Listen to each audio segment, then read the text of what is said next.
¿Qué pasa? What's up? AND-TONIO here, and today I have a top video tip after performances just for you. Today I perform at a hotel. I perform here like some days ago. I film a video between the chairs of the seats of the like a theater in the hotel. And I explained to you that this place is great. It's the place that I want to perform.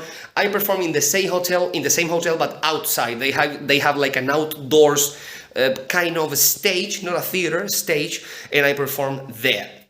And I performed for very few people. I think there were like 60, 70 people, some kids in the front, grown-ups sitting in the back in some tables. And the more the show went on, the more people that they came by and they stay there. The hotel was today a little bit empty because a lot of people were going out of the hotel and some people were checking in.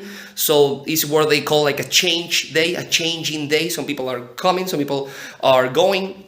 So there were very few people. There was very few people in the hotel. There were a few guests, but the show went great. My friend, one of my friends that sometimes comes with me to some shows, he said, "Oh my God, this is one of the best shows that I ever see you perform," and it is mostly true because it was quite fun, quite entertaining. And the kids were great, the grown-ups, all the jokes, all the moments. I had to do like 50 minutes and I did like an hour and a half because they went, "Oh, one more, please do one more." And I went like, "Okay, this is great, I love this."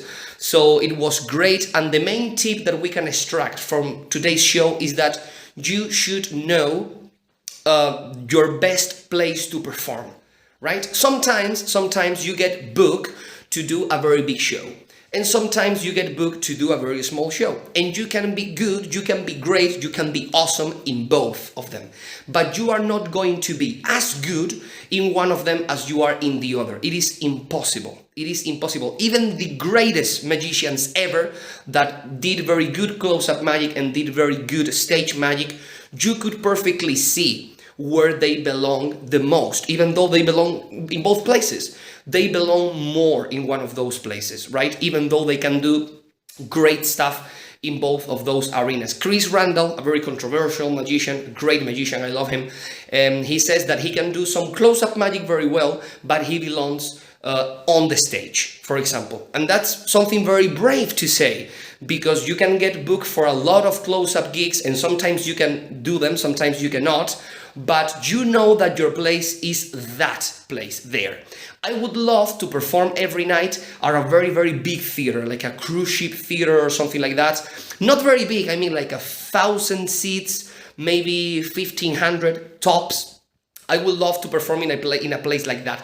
But when I perform in a small comedy club or in a hotel like today for like less than 100 people, 100 people maximum, you feel like the energy, the jokes, you can talk without a microphone to the last person in the last seat and they can hear you. You can start whispering and there is a complete silence. I love that. I love when I start whispering and you can hear like the silence, like everyone is like this. And when you are performing for 2,000 people, that's almost impossible to do. It's impossible to have complete silence. Not to mention when you are performing to thousands and thousands of people. It is impossible to do a show for 10,000 people and have absolute silence. This is something that Steve Martin says in his amazing book. I recommend to everyone that would love to be an artist or that wants to be an artist or that is an artist in the present, Born Standing Up, amazing book by Steve Martin. He says that when he started performing in big arenas, nuances like whispering or waiting for a silence, it's impossible. It's impossible to do. And having like comebacks or stuff like that is impossible, because if someone says something to you, you don't even get it, right? It's impossible to hear something that someone is telling you if he is like a kilometer away, like, "Hey, how are you doing?" I don't know what that person said. So you should know your best place to perform. I am not saying that you shouldn't get shows or you shouldn't do shows that are not your best venue possible. If they call you tomorrow I am going to perform in a very, very big square in my city outdoors, and I am very scared because I think that I'm going to pack there a lot of people. They are going to hire some big screens with a couple of TV cameras to film my hands and all of the action that is happening on the stage so everyone can see it.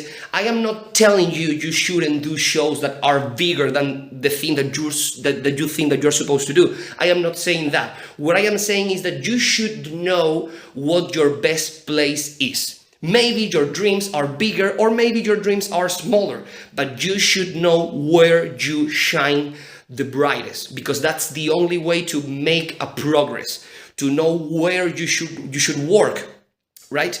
To make yourself as valuable as possible. Okay, guys? So that's everything that I have to tell you for today. I hope that you found this information useful. Please comment below, please subscribe, and I will see you, as always, in a near future.